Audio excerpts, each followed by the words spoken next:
Hey everyone, and welcome. Today, we're going to dive into the NoSQL mindset, and we'll do it by looking at two really cool things. First, a developer's real-world story about how he escaped a huge surprise bill, and second, the official AWS guide that explains the philosophy behind it all. So let's kick things off with a question every single developer should be asking themselves. So let me ask you this. Is your database choice a trap?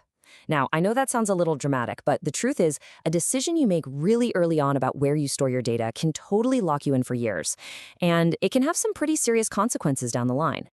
And that really gets to the heart of what we can call the database commitment problem. See, picking a database is one of the biggest, earliest commitments you make on a project. And if you get it wrong, or even if you just want to change your mind later, you can find yourself stuck in what they call vendor lock-in. And let me tell you, that can get really expensive really fast. This is exactly where our developer story kicks in. His whole philosophy, as he puts it, is all about flexibility. He wants to put off making those big, irreversible technology commitments for as long as he possibly can. And you know what? This one simple idea led him to a pretty brilliant solution. So what did he do?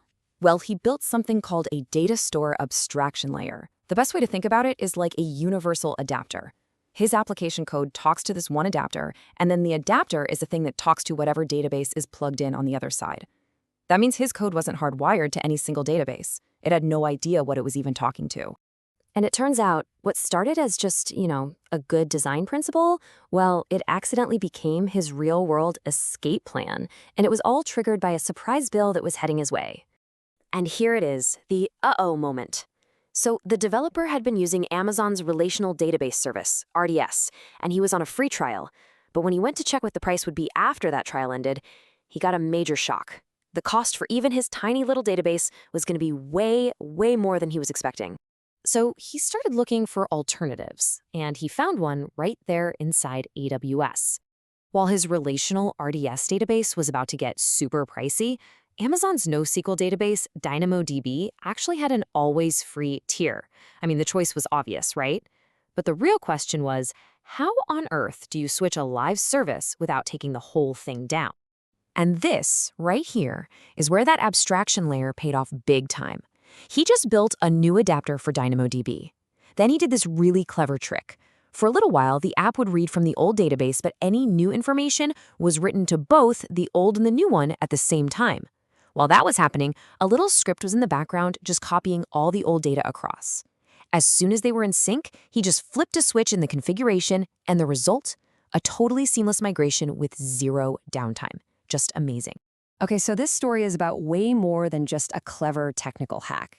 It really shines a light on a fundamental mindset shift you have to make when you move from a traditional relational database to something like DynamoDB. You literally have to think about your data in a completely different way. And this slide, it just nails the core difference perfectly. With the classic relational database, you start by modeling the structure of your data. What does my data look like? But as the AWS guide explains, with DynamoDB, you absolutely must start by defining how your app is going to access that data. The questions, the queries, they come first. So the key term you got to get your head around is this: access patterns. It sounds technical, but it's actually super simple. It's just all the specific ways your app needs to read, write, update, and delete data to do its job. Things like create a user profile, find open games, update a score. Yep, those are all access patterns.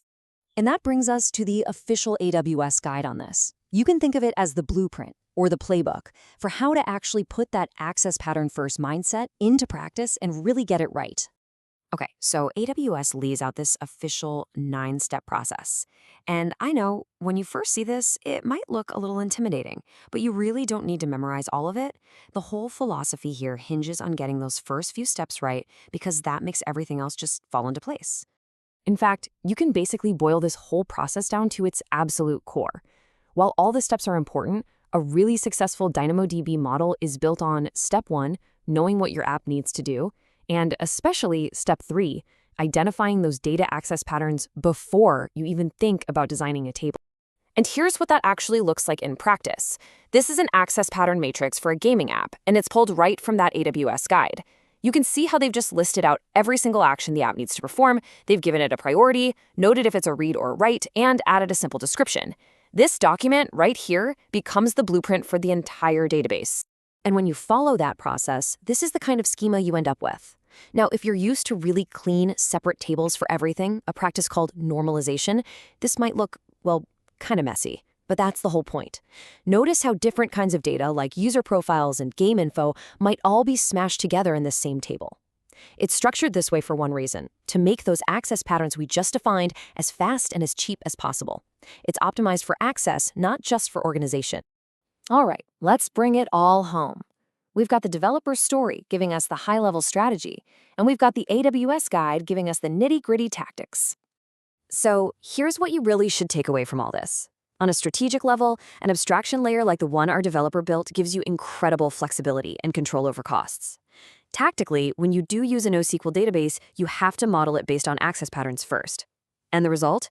You get a database that's purpose-built for how your application actually works, which almost always means better performance and efficiency. You know, I think this quote from the AWS guide just says it all perfectly. You aren't just storing data anymore. You are literally pre-shaping the data so it perfectly matches the questions your application is going to ask it later. It's a total game changer. And that leaves us with this final thought to chew on. Is your architecture built to neatly organize your data? Or is it built to serve your users? This question goes way beyond just databases. It's about a fundamental shift toward designing things for the user, where the technology bends to the user's needs, not the other way around. The NoSQL mindset is just one really powerful example of that principle in action. Thanks for tuning in.